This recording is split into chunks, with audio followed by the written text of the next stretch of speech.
आप सबको मसीह की मोहब्बत में बहुत बहुत सलाम। लूका की इंजील उसका 15 बाब और उसकी हम 11 आयत से हम पढ़ेंगे। चंद आयत को पढ़ेंगे लेकिन सीखेंगे हम इस पूरे चैप्टर के अंदर से। फिर उसने कहा कि किसी शख्स के 2 बेटे थे। उनमें से छोटे ने बाप से कहा, आए बाप, माल का जो हिस्सा मुझको पहुंचता है मुझे दे दे। उसने अपना माल मताया उन्हें बांट दिया। और बहुत दिन ना गुजरे कि छोटा बेटा अपना सब कुछ जमा करके दूर दराज मुल्क को रवाना हुआ और वहां अपना माल बद चलनी में उड़ा दिया। और जब सब खर्च कर चुका तो उस मुल्क में सख्त काल पड़ा और वो मोहताज होने लगा। फिर उस मुल्क के एक बाशिंदा के हाथ जा पड़ा। उसने उसको अपने खेतों में सूर चराने भेजा और उसे आरजू थी कि जो फलियां सूर खाते थे उन्हीं से अपना पेट भरे, मगर कोई उसे ना देता था। फिर उसने होश में आकर कहा, मेरे बाप के बहुत से मजदूरों को अफराद से रोटी मिलती है और मैं यहां भूखा मर रहा हूं। मैं उठकर अपने बाप के पास जाऊंगा और उससे कहूंगा, आए बाप, मैं आसमान का और तेरी नजर में गुनाहगार हुआ। अब इस लायक नहीं रहा कि फिर तेरा बेटा कहलाऊं। मुझे अपने मजदूरों जैसा कर ले। बस वो उठकर अपने बाप के पास चला। वो अभी दूर ही था कि उसे देखकर उसके बाप को तरस आया और दौड़कर उसको गले लगा लिया और चूमा। बेटे ने उससे कहा, आए बाप, मैं आसमान का और तेरी नजर में गुनाहगार हुआ। अब इस लायक नहीं रहा कि फिर तेरा बेटा कहलाऊं। बाप ने अपने नौकरों से कहा, अच्छे से अच्छा लिबास जल्द निकाल कर उसे पहनाओ और उसके हाथ में अंगूठी और पांव में जूती पहनाओ और पले हुए बछड़े को लाकर ज़बा करो ताकि हम खाकर खुशी मनाएं, क्योंकि मेरा ये बेटा मुर्दा था, अब जिंदा हुआ, खो गया था, अब मिला है। बस वो खुशी मनाने लगे। खुदावंद के पाक कलाम के पढ़े और सुने जाने पर खुदावंद की बरकत हो, खुदावंद का शुक्र हो, खुदावंद यीशु अल मसीह के नाम से आमीन। मेरे जीजो, आज हम इस एक कहानी में से सीखेंगे। मोस्टली ऐसा होता है कि जब भी इस कहानी के ऊपर हम गौर करते हैं तो ज्यादातर लोगों के जहन में एक ही स्केच बैठा है कि मुशर्रफ बेटे की कहानी। बेशक मुशर्रफ बेटे की कहानी, लेकिन इसके अंदर अगर निचोड़ की बात देखी जाए तो मुझे खुदा के रूह ने यह सिखाया है कि ये मुशर्रफ बेटे की कहानी नहीं है, बल्कि ये एक बाप की कहानी है। हालेलुया। क्योंकि इसमें बाप का जो है वो रोल है, इसमें मोहब्बत का रोल है। जो मुस्बत पहलू है, हमने उस मुस्बत पहलू पर गौर करना है। याद रखिए कि ये एक बेटे की कहानी नहीं है, बल्कि ये एक बाप की कहानी है और हम इस पे बाकायदा गौर करेंगे और नतीजा एंड जो इसका है उसके ऊपर फैसला मैं आपके ऊपर छोड़ूंगा, क्योंकि हम सब का पर्सनली बाप के साथ एक रिलेशन है, खुदा के साथ एक रिलेशन है। यहां पर देखते हैं कि लिखा है कि फिर उसने कहा कि किसी शख्स के 2 बेटे थे। एक शख्स है, उसके 2 बेटे हैं। और क्या है कि जो छोटा बेटा है वो अपने बाप को कह रहा है कि मुझे मेरा हिस्सा चाहिए। और आप जानते हैं कि हिस्सा कब मिलता है? जब खुदा ना खास्ता पेरेंट्स इस दुनिया से चले जाते हैं। जब बाप इस दुनिया से चला जाता है, ज्यादातर होता ही तब है कि बाद में हिस्से किए जाते हैं। इस बेटे ने अपने बाप को जीते जी मार दिया है और कहता है कि मुझे मेरा हिस्सा चाहिए। और उसने अपना हिस्सा लिया, माल लिया और वो घर छोड़कर चला गया। मेरे जीजो, वहां पर उसने बदचलनी में, दुनियादारी के अंदर उसने उस पैसे को उजाड़ दिया और वहां जिस मुल्क में था वहां पर काल पड़ गया।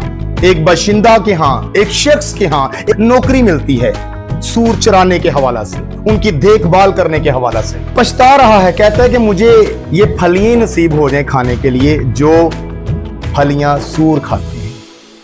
इस हद तक वो खाने को तरस रहा है, इस हद तक जो है उसको भूख लगी है और अब उसके पास कुछ भी नहीं बचा। और उसको याद आया है वो माहौल अपने बाप के घर का, कि नौकरों को तो खाना अफराद से यानी कि ज्यादा अच्छे तरीके से, ज्यादा जो है पेट भर कर उनको खाने को मिलता था, लेकिन मुझे तो ये भी नहीं मिल रहा। आपको कितनों को ये लगता है कि वो पछताया है? जरा no no no no no no no, वो पछताया नहीं है। अगर वो पछताया होता तो काल पड़ने से पहले ही उसको बाप याद आता। अगर वो पछताया होता तो बुरे हालात आने से पहले ही उसके ज़मीर का क्लियर होना बहुत जरूरी था। अगर वो पछताया होता तो वो सही हालात के अंदर, जब उसके पास अभी माल था, पैसे थे, तो वो बाप को याद करता। लेकिन अब वो कंगाल हो चुका है, अब उसके पास कुछ भी नहीं है। अब वो क्यों पछता रहा है? अब उसको अपना मतलब याद आ रहा है, अपने मतलब के लिए बाप को याद कर रहा है। याद करना उसको कहते हैं कि जब आप को जरूरत ना भी हो तो आप फिर भी अपने खुदा के साथ अपने रिलेशन को जो है उसी तरह स्मूथली, प्रॉपरली जो है वो आप रखे होगे। आज दुनिया भी तो यही करती है, जब सर पे पड़ जाए तो खुदा याद आने लग जाता है, जब हालात नासाज हो जाए तो खुदा याद आने लग जाता है। मैं अक्सर औकात लोगों से ये बात कहता हूं कि जब आपके हालात बिल्कुल ठीक हैं, आप भी खुदा के साथ ठीक रहें। बात असल में ये है मेरे अजीजों। अब उसने एक बड़ा प्यारा सा अपनी सोच के मुताबिक एक स्केच खींचा, उसने एक तहरीर लिखी है, उसने अपने जहन में एक नज़म को लिखा है। और वो नज़म क्या है? बड़ी जज्बाती सी उसने एक नज़म लिखी है। उसने बड़े जज्बाती से अल्फाजों को तरतीब दिया है, अपने बाप को अब इमोशनली ब्लैकमेल करने लगा है। सुनिएगा क्या लिखा होगा यहां पर। खुदा के कलाम में लिखा है, फिर उसने होश में आकर कहा, मेरे बाप के बहुत से मजदूरों को अफराद से रोटी मिलती है और मैं यहां भूखा मर रहा हूं। मैं उठकर अपने बाप के पास जाऊंगा और उससे कहूंगा, आए बाप, मैं आसमान का और तेरी नजर में गुनाहगार हूं। सुनने में, बोलने में बिल्कुल ऐसे लगता है कि वो पछताया है, लेकिन वो अब अपने बाप को इमोशंस के अंदर आकर इमोशनली जो है वो अब अटैक करने लगा है कि बाप को तरस आ जाएगा। तो कई लोगों की आज यही तस्वीर है कि वो बाज़-औक़ात मुश्किल घड़ी में बड़े जज्बाती होकर दुआ करने लग जाते हैं, बाइबल स्टडी उनकी अच्छी हो जाती है, लेकिन जैसे हालात मामूल पे आते हैं फिर से दोबारा से खुदा के साथ रिश्ता कमजोर होना कई लोगों का शुरू हो जाता है। इसमें सबकी बात नहीं करता, इस दुनिया में खुदा के नजदीक लोग भी बहुत हैं और खुदा से दूर लोग भी बहुत हैं। तो लिखा है कलाम मुकद्दस में, बाप के पास जाऊंगा और उससे कहूंगा, आए बाप, मैं आसमान का और तेरी नजर में गुनाहगार हुआ, अब इस लायक नहीं रहा कि फिर तेरा बेटा कहलाऊं, मुझे अपने मजदूरों जैसा कर ले। बस वो उठकर अपने बाप के पास चला। अच्छा, ये जो वाकया है ना, ये वाकया रोड के ऊपर हुआ है। ये एक रोड के ऊपर सारा वाकया हुआ है। और उन वक्तों में ना चोगे पहना करते थे, चोगे चलते थे, लंबे लंबे चोगे जो है ना, चोगों की लंबाई इस हद तक होती थी कि वो बिल्कुल पाँव के नीचे जो है ना वो उनका कपड़ा बिल्कुल किनारे पर लग रहा होता था। इस मंजर कशी पर गौर कीजिएगा कि बेटा दूर से आ रहा है, बेटा इतने अरसा से नहाया भी नहीं है, बदबू उसके जिस्म से आ रही है, बाल उसके भड़े हुए हैं और वो आ रहा है और बाप उसका दूर से देख रहा है। बाप ने अब चोगा पहना हुआ है और कैसी बात है कि आप खुद इमेजिन करें कि चोगा पहनकर दौड़ना बड़ा मुश्किल है, ऐसे ही है ना। लेकिन यहां पर क्या लिखा है, वो अभी दूर ही था कि उसे देखकर उसके बाप को तरस आया और दौड़कर उसको गले लगा लिया। बाप को क्या है, तो बेटा जो है वो अभी आराम आराम से आ रहा है, लेकिन बाप ने दौड़ना शुरू किया है। इसका मतलब है कि जब हम अपने आसमानी बाप की तरफ एक कदम बढ़ाएंगे तो हमारा खुदा जो है वो 4 कदम या हमसे कई गुना कदमों को वो आगे बढ़ाएगा और वो खुश होकर हमें गले लगाना चाहता है। हालेलुया। लेकिन ये अब हमारे ऊपर मुनहसर है कि कौन खुदा की तरफ जो है वो रागिब होता है, कौन खुदा की तरफ जो है वो पलटता है। सो लिखा है वो अभी दूर ही था कि उसे देखकर उसके बाप को तरस आया, वो दौड़कर उसको गले लगा लिया और चूमा। ये बिल्कुल तस्वीर ऐसी है, उसको गले लगाया है, फिर उसको चूमता है, फिर गले लगाता है, फिर उसको चूमता है, फिर गले लगाता है, और ये इसी तरह से जो है ना हुआ। और उसने अब वो नज़म सुनाई है जी, उसने अब इमोशनल वे में आके बात करना शुरू कर दी है। तो लिखा है कलाम मुक़द्दस में, बेटा अब शुरू हो गया है कि कहता है, बेटे ने उससे कहा, आए बाप, मैं आसमान का और तेरी नजर में गुनाहगार हुआ, अब इस लायक नहीं रहा कि फिर तेरा बेटा कहना।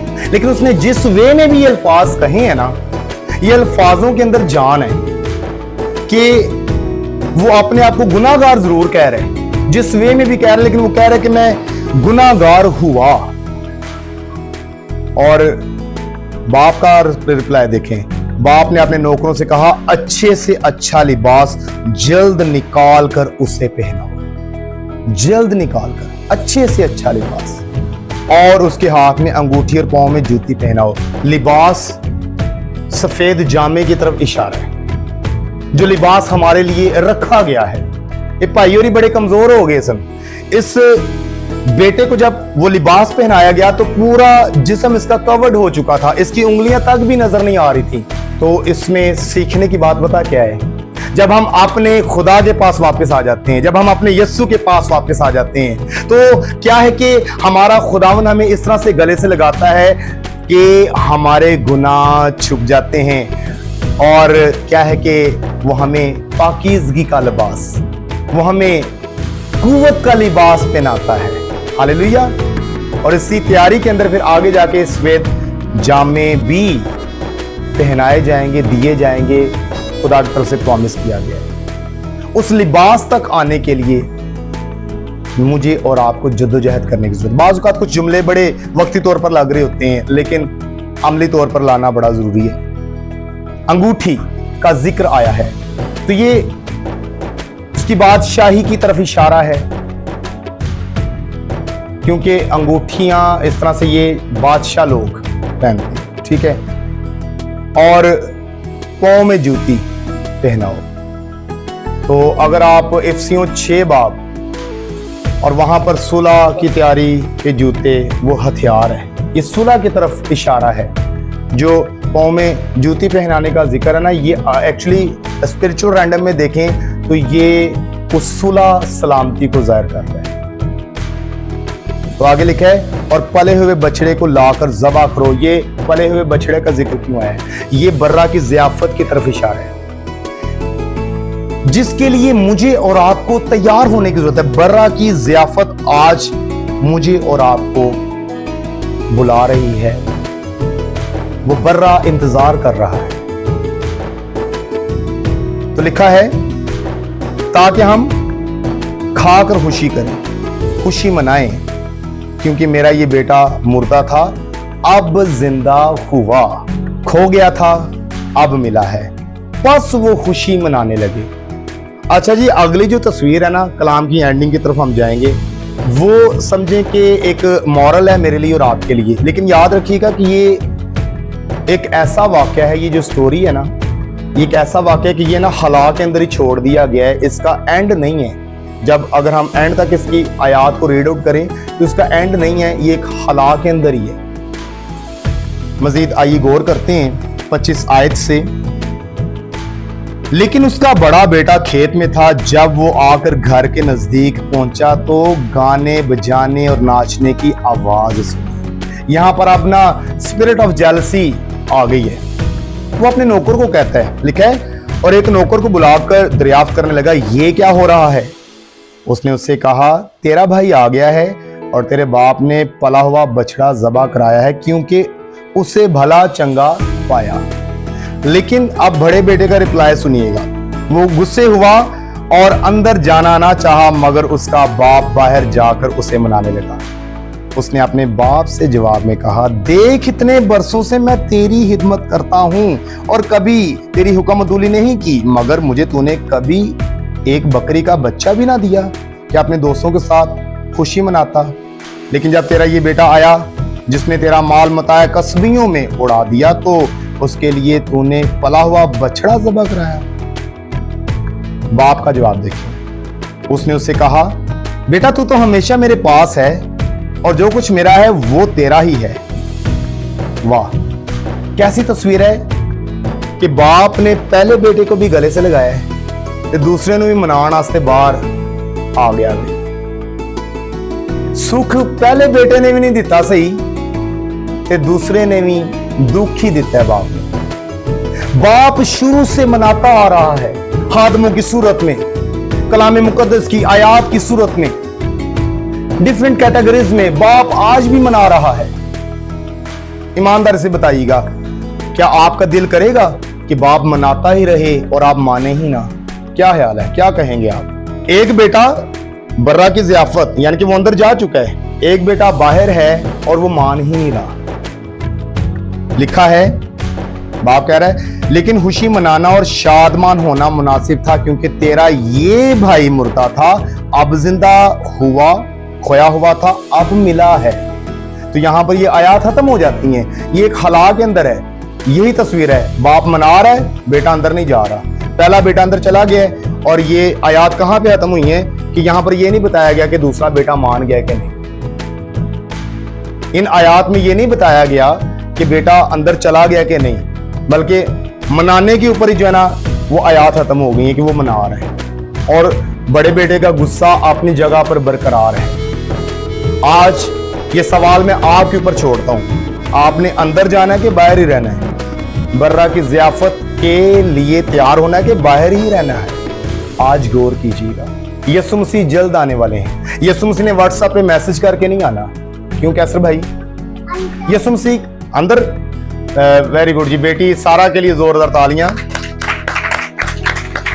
तो यीशु मसीह जल्द आने वाले हैं। मैं अक्सर लोगों से कहता हूं, गौर कीजिएगा, यीशु जल्द आने वाले। कहीं ऐसा ना हो कि ऊपर से यीशु भी आए हों कि उधरों से किसी ने गल में फड़िया हो। कहीं ऐसा ना हो कि हम किसी को गाली निकाल रहे हो तो यीशु मसीह भी आ जाएं। कहीं ऐसा ना हो कि हम किसी के ऊपर पर्चा करवा रहे हो, ऊपर से यीशु मसीह भी आ जाएं। तो क्या हम यीशु को ये कहेंगे कि यीशु मसीह ठहर जाएं, अभी तहरीर लिखी जा रही है, दरखास्त लिखी जा रही है, अभी इस ऑफिसर ने हमें रिस्पॉन्स करना है, यीशु मसीह ठहर के आ जाइएगा? क्या हम यीशु को वापस भेज देंगे? आज हमारी क्या कंडीशन है? आज हमारी क्या हालत है? क्या ऐसे ही चलता रहेगा यीशु से दूरी? क्या ऐसे ही चलता रहेगा कि टेम्परेरी प्रेयर्स? यीशु मसीह किसी वक्त भी आ सकते हैं। वो रात का पहर हो सकता है, वो सुबह हो सकती है, वो दोपहर हो सकती है, कोई भी टाइम हो सकता है। तो देखें यहां पर है ना बाप की मोहब्बत, बाप ने मनाया ही है।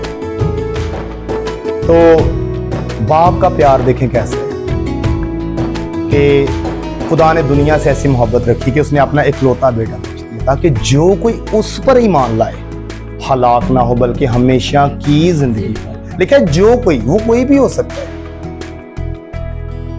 आपका इंतजार किया जा रहा है, मेरा इंतजार किया जा रहा है। बर्रा की ज़ियाफत, वहां पर इस स्टोरी के अंदर तो छोटा बेटा तो अंदर चला गया है, बड़ा बेटा बाहर ही रूठा हुआ है, नाराज है, स्पिरिट ऑफ जेलसी कूट कूट के भरी हुई है, गलतफहमी कूट कूट के भरी हुई है, खुद ही सवाल, खुद ही वो जवाब बना हुआ है।